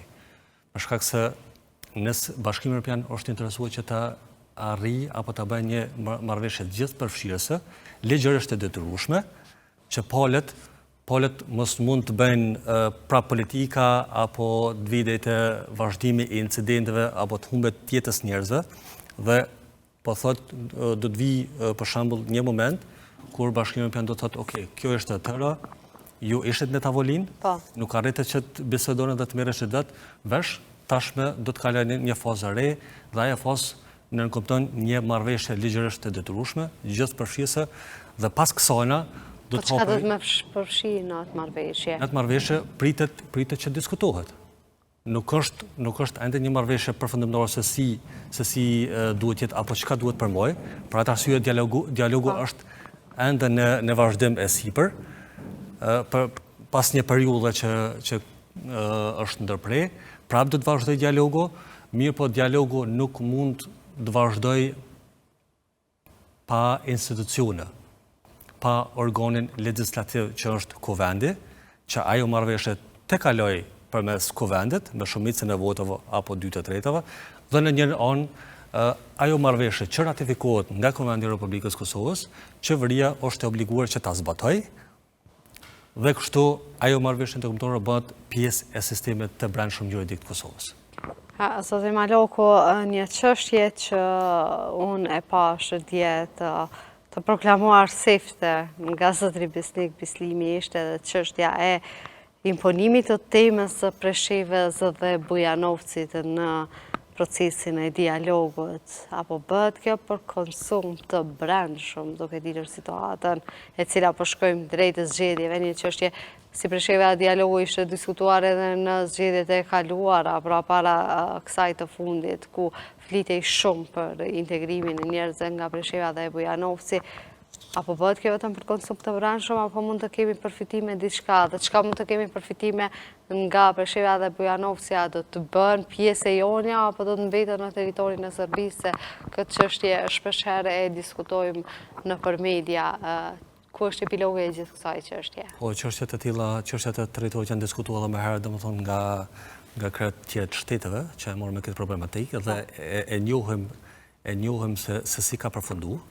Në anën tjetër, është mirë, më them me plot fjalë që të diskutohet çështja e Preshevës, Medvegjës dhe Bojanucit, për shkak se ata janë shqiptar, ju është imponuar atyre që me kalu në atë pjesën e serbe, normalisht që është shumë në rregull që të bisedohet për fatin e tyre, për shkak se vazhdimisht kemi shkelje të drejtave tjerë, madje dhe imponime të ndryshme që i bën shteti serb. Po, kemi shkelje të drejtat të tyre, të jetës e tyre, janë shkelje pothuajse në gjitha fazat për një jetë normale në shtetin serb. Normal që do të ishte mirë që të bisedohet, po çka nëse bisedohet? Ku po kalojnë pasaj nëse bisedohet? Për shkak se kjo nuk kupton që po diskutuar për ndoshta një shkëmbim territorësh, apo po diskutohet që qatë pjesën e Preshevës, Medvegjës dhe Bojanucit t'ja bashkangjitur Kosovës, pa dhënë asnjë pjesë territorit Kosovës. Kjo mbetet më pa, se si do të zhvillohet dialogu me tej, çka të diskutohet, mirë po është e rëndësishme që shteti i Kosovës të dalë me një platformë konkrete, duke i përfaqësuar ndoshta jo vetëm parti politike, por edhe gjithë spektrin apo organizata që merren me jetën Kosovë, me proceset të ndryshme politike, juridike, që një herë mirë përfundoj konflikti shqiptar-serb në Ballkan. Po duke ditur që brenda në Mitrovicën e Veriut dhe në pjesën e Mitrovicës gjenden edhe minierat atje, minierët të cilet në kohë më parë thuaj se ata po punojnë ndërkaq Beogradi po ndërtohet, pra përfitimet në ato miniera janë jashtëzakonisht të mëdha nëse vetë se punohet brenda tyre. Është kjo edhe një pikë që Beogradi gjithsesi don që ta merr atë pjesë dhe ja din vleftën gjithë atyre minierave atje. Sigurisht që shteti serb është interesuar që ta marrë atë pjesë të Veriut Kosovës, për shkak se është e njohur edhe nga ekspertë ndërkombëtar edhe ndërkombëtarisht për vlerat e saj të miniera që i posedon. Dhe kur jemi tash të procesi i dialogimit çështjen e Preshevës dhe çështjen e Veriut me njërin anë. Mund ta shkëmbej lehtësisht për shembull Serbia, duke ditur vlerën që ka Mitrovica e Veriut dhe Presheva, atje një çështje që ata as nuk dojnë ta diskutojnë them të drejtën, sa kanë pa deklaratat e tyre. Unë mendoj që shteti serb nuk do të pajtohet që ta jap këtë pjesë, ose jo nuk do të pajtohet, nuk e ka këtë pjesë vetën, mirë për shkak të një konflikti të ngrirë që asona po i konvenon ndërkombëtarisht, po e mban atë pjesë sikurse është e saj dhe dëshirojnë që të tjerët apo shteti i Kosovës ta marrë atë pjesë. Dhe unë mendoj që kur kemi të shkëmbimit të territorëve, këtu duhet pasur shumë kujdes, për shkak se këtu është mund të hapet edhe kutia Pandorës, pastaj të kemi një destabilizim komplet të rajonet e Ballkanit Perëndimor dhe ndoshta komplet Bashkimit Evropian. Mund të vijë deri te një situatë e palakmueshme që gjithçka do të destabilizohet dhe pastaj do të kemi problem. Sigurisht që është mjaft e rëndësishme që ajo pjesë e luginës së Preshevës ti bashkangjitet Kosovës, mirë po pa dhënë asnjë pjesë të territorit Kosovës. Kosova do të me qenë... Po sa Serbia pranon që kjo çështje të mbetet, kështu siç thoni jo, është shumë problematike. Kështu do të jetë qëllimi i krerëve të Kosovës që dialogojnë me Serbinë. Nëse vihet në tavolinë çështja e luginës së Preshevës, atëherë duhet kërkohet normalisht që ajo pjesë ti bashkangjitet Kosovës pa dhënë asnjë pjesë të territorit Kosovës. Po, këto edhe shumë çështje tjera kanë nevojë që të diskutojmë shumë thellë, po mirë po ka që ishin minutat për këtë pjesë të emisionin. Unë ju falenderoj shumë që jeni mik e emisionit Infode dhe ndani gjithmonë informacione që kanë të bëjnë me temat ndërkombëtare, po ashtu edhe temat e dialogut. Faleminderit edhe juve, është kënaqësi. Të nderuar shikues, ne do kthehemi pas pak për të diskutuar në lidhje me çështjet e sigurisë në vend, ku me mua në lidhje direkte do të jetë eksperti i çështjeve të sigurisë. U kthejmë në studio për të folur në lidhjet me arrestimet e djeshme që ka bërë Prokuroria Speciale e Kosovës, ku janë arrestuar 22 persona në dyshim për drogë dhe është shkatëruar një grup i madh kriminal, siç është bërë e ditur nga ana e vetë njoftimit të Policisë së Kosovës, por për këto dhe shumë çështje të tjera me mua në lidhje direkte është eksperti i sigurisë Murat Makolli. Zotri Makolli, faleminderit shumë që pranuat që t'jeni pjesë e Infodes. Ju faleminderit edhe nga ju dhe mirë se ju gjej. Zotri Makolli, ne bëm një hyrje paraprakisht folëm në lidhje me arrestimet e djeshme të 22 persona të cilët ishin përfshirë në një grup të madh kriminal, siç e ka quajtur Policia e Kosovës.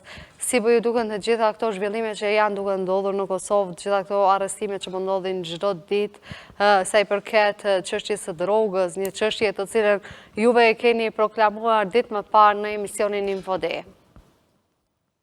Tek sparim janë mirë që policia dhe prokuroria në bashkëvendim në detyrave tyne kanë bërë veprimet e nevojshme në kohën të caktuar, por shpresoj që mos ndalen vetëm me këtë aksion, po të zhvillohet aksioni edhe me tutje dhe të bën edhe parandalimet e tjerëve të dilerëve dhe narkotikëve të cilët infektojnë rinin e Kosovës në përgjithësi.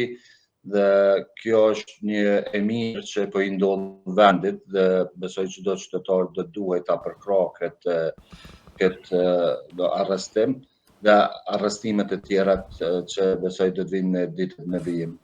Zotri Makolli, këto ditë ka bërë bujë edhe disa kërcënime që kanë shkuar në adresë të presidentes së vendit, por që nuk kemi ndërmarrë asgjë, nuk ka asnjë të arrestuar apo të intervistuar nga ana e Policisë së Kosovës në lidhje me këtë kërcënim i cili ka ndodhur presidentes së vendit dhe sipas këshilltarëve të saj nuk është hera e parë që këto gjëra po ndodhin.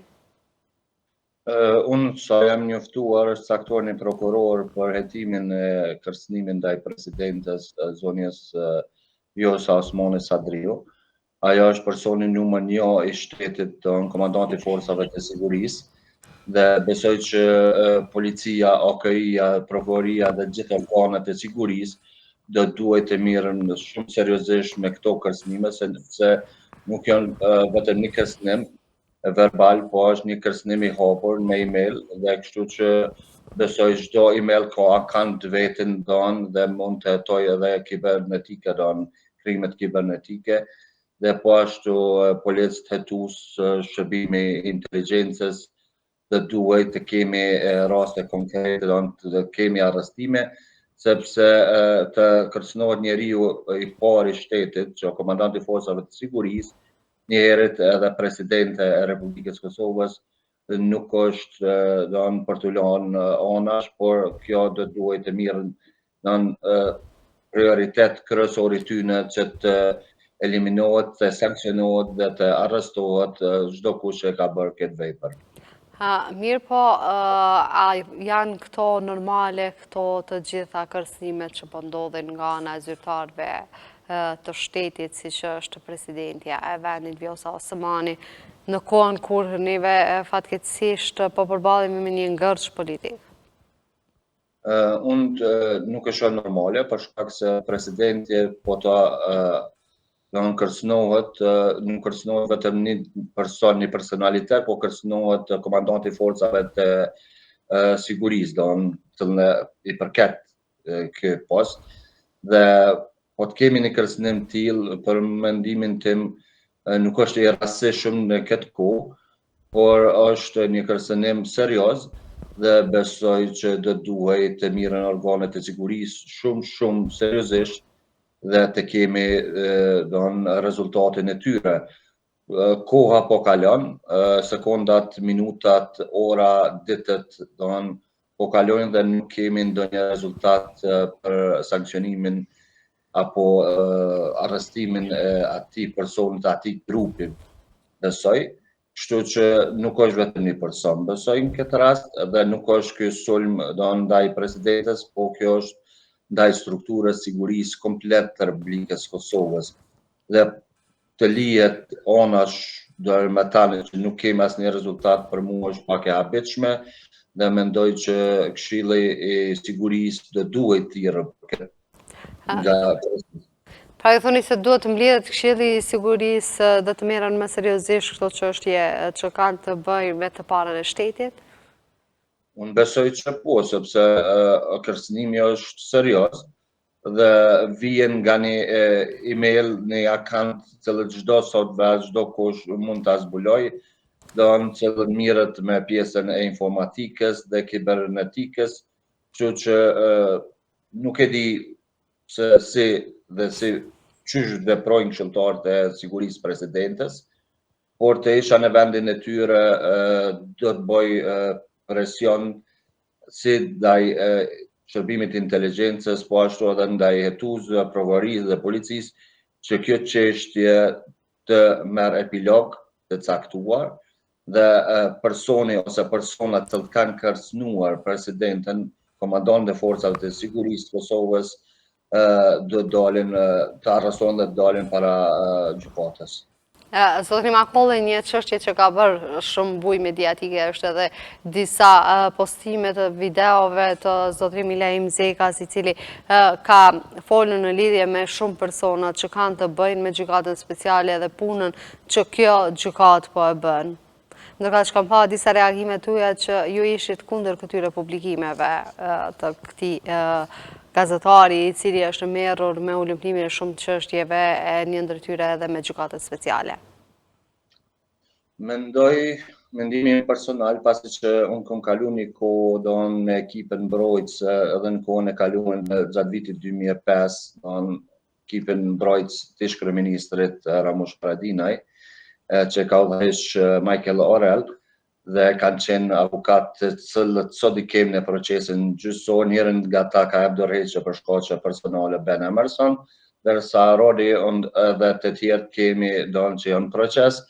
Unë besoj që këto publikime nuk i bëjnë mirë procesit gjyqësor, përkundërzi e dëmtojnë mbrojtjen për shkaqe publikimeve të dëshmitarëve dhe se si po veprohet. Dhe kjo është një diçka që e kthen mbrapa mbrojtjen dhe i jep përkraje prokurorisë speciale dhe i bazon ato në si prova, sepse publikimet e këtyre materialeve gjithsesi shkojnë pro prokurorisë dhe në dëm të mbrojtjes të akuzuarve, që për mu janë pjesëtar të ushtrishmëtarët Kosovës, janë njerëz më të mirë të Republikës Kosovës dhe për mu do të jenë si pjesëtar të ushtrishmëtarët Kosovës të njëjtën ata në pedestalin më të lartë, duke marrë sekuenca politike, por vetëm në veprimin të ushtrishmëtarët Kosovës. Dhe këtë gazetari zotri Milajm Zeka ka bërë shumë gabim, dhe unë shoh që është dash dikush të mirët edhe me ta dhe këto materiale të mos publikohen për shkak se sinqerisht me plot besim që e dëmtojnë mbrojtjen të akuzuarve. Po zotri Makolli, ku është dashur që të publikohen të gjitha këto raportet dhe të vihet në sy që kjo gjykatë nuk po e bën gjën e duhur, meqense se neve nëpër media shpeshherë kemi thënë këtë që gjykata speciale nuk po e bën punën e saj si duhet, duke përmendur edhe emra të përveçshëm, mirë po nuk kishim fakte ashtu siç kishte zotri Zeka. Shqone, unë mendoj që gjykata speciale është një gjykatë pa drejtë, shumë sinqerisht dhe me plot besim. Dhe unë realisht nuk i besoj kësaj gjykate, me plot bindjen time personale dhe profesionale, por që kjo gjykatë është votuar nga Parlamenti i Republikës Kosovës dhe është miratuar dhe sot po funksionon dhe po dëmton imazhin e ish-ushtarëve të ushtrishmëtarët të Kosovës dhe gjithë shtetit të Republikës Kosovës. Kjo është e kuptueshme. Por të dalin pamjet dhe nxjerrimet Milajm Zekës në këtë kohë kur kemi prokurorin pjesën tjetër që çdo gjë mundohet edhe me manipulime ndryshme besoj, të bëj të sjell prova, kjo është e pakuptueshme. Unë mendoj që Milajm Zeka i ka bërë dëm të gjithë atyre që akuzohen padrejtësisht, i ka bërë shumë dëm dhe mbrojtjes. Me këtë për thonë me plot bindjen edhe një herë për ju thonë. Zotri Makolli, një çështje e cila kohët të fundit po diskutohet edhe çështja e verisë vendit ku atje serbët kanë dalur duke thënë se nuk po i lejojnë që të rrinë në shtëpitë e tyre, pra edhe po vendosin në banesa kolektive, sipas tyre është një plan ndryshe. Por si e shihni juve këtë çështje që po ndodh në veri të vendit, apo bëhet një propagandë tjetër nga ana e Serbisë?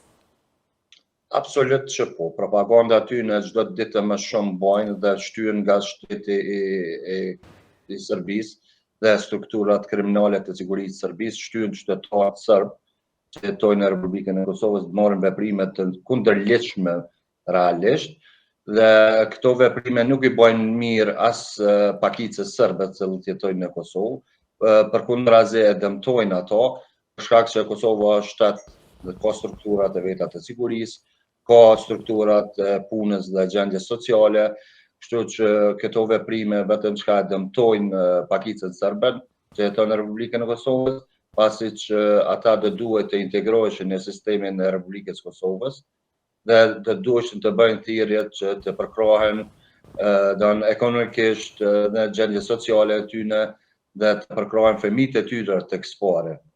Dhe jo të marrin veprime nacionale për shkak se ato nuk ju çojnë kurkun. Ju bëj thirrje qytetarëve. Por zotri Makolli, po thuhet se kjo ka ardhur si pasojë e marrëveshjes së Ohrit të nënshkruar nga të dyja palët. Jo të nënshkruar mirë, po një marrëveshje në dakordim në mes të dyja palëve sa i përket çështjes së banesave kolektive në veri të Mitrovicës. Unë mendoj që këto dakordime do të shohim në kohën e ardhshme, dhe këto qëllime të shtetit të Republikës Serbisë gjithsesi strukturave të sigurisë, strukturave kriminale, Serbisë do të shohim që janë të kundërligjshme. Dhe këtë nuk e them vetëm unë si njohësi çështjeve të sigurisë, po jetojnë edhe gjithë ndërkombëtarët e tjerë që të shohin çdo ditë më shumë. Dhe për këtë arsye ju them që qytetarët serb do duhet të integrohen, pasi që ne kemi qytetarë serb që jetojnë në Graçanicë, Çagllavica apo vende tjera, në Shtërc apo vende tjera, dhe vinë Prishtinë, funizohen, folin gjuhën e tyre amtare, bisedojnë, pinë kafe dhe askush nuk i ngacmon, askush nuk i dëmton. Përkundrazi, qytetarët të komunitetit shqiptar i respektojnë si gjithë qytetarët tjerë. Dhe çka ka dallim tash qytetari e nacionalitetit serb me pjesës veriore dhe atë që jeton në Graçanica apo Çagllavica apo Shtërc apo Novi Bardh apo vende tjera, unë nuk e shoh këto. Kjo është komplet politikë kriminale e strukturave kriminale të sigurisë Serbisë. Dhe këtë ne e kuptojmë sepse shteti i Serbisë nuk ka një marrëveshje të paqe me qeverin e Republikës Kosovës, nuk e gjatë dhe strukturat e tyre të sigurisë kriminale, që unë i quaj çdo herë kriminale, bëjnë shumë për ta prishur rendin dhe qetësinë e Republikës Kosovës, por që unë besoj në organet e sigurisë së Republikës Kosovës, që do të kenë pjesën operative dhe do të eliminojnë këto sisteme dhe do të bëjnë thirrje qytetarëve të komunitetit serb që të integrohen, askush nuk ka kundër tyre. Unë si çdo qytetar tjetër, ata të cilët nuk kanë bërë krime, mirë kuptomi, ata të cilët nuk kanë bërë krime gjatë luftës Kosovë, ata janë të mirë se ardhën në institucionet e Republikës Kosovës, në qytetet, në shoqërinë e Republikës Kosovës, dhe ata të cilët kanë bërë krime, kuptohet të duhej të pret dënimi i merituar, të arrestohen dhe të gjykohen proporcion me ligjet e Republikës Kosovës dhe të marrin dënimin e merituar, për shkak se çdo krim është i dënueshëm kudo dhe në cilën kohë ndodh. Zotri Makolli, një falenderoj që ishit pjesë e Infodesës dhe ndam të gjitha këto informacione që kanë të bëjnë me çështjen e sigurisë në vend në çdo cep të Kosovës. Ju falenderit, shpresoj të jeni korrekt si çdo herë dhe shpresoj të ndëgjojmë dhe të diskutojmë në ditën e vazhdim, që besoj do të ketë aksione tjera si në pjesën veriore, po ashtu edhe kundër drogës, të cilën edhe vetë shteti i Serbisë dhe strukturat kriminale të Serbisë furnizojnë shumë për të bërë një gjë të tillë në Republikën e Kosovës. Ne urojmë që këto çështje policia e Kosovës të jetojë dhe të kemi edhe më tepër aksione që këto gjëra të ndalohen dhe mos të shkojë në vendin e dur plani i organizuar nga strukturat serbe, siç thoni edhe vetë ju zotëri Makolli. Faleminderit shumë. Ju falenderit, unë besoj në organet e sigurisë, besoj në policinë e Republikës Kosovës dhe besoj në shtetin e Republikës Kosovës dhe besoj që çdo qytetar duhet të besojë në organet e sigurisë dhe të bashkëpunojë me to. Ju falenderit. Faleminderit shumë i nderuar. E ne këtë të nderuar shikues të Infodes po e mbyllim edhe këtë emision deri në emisionin e radhës. Mirëmbëjtje.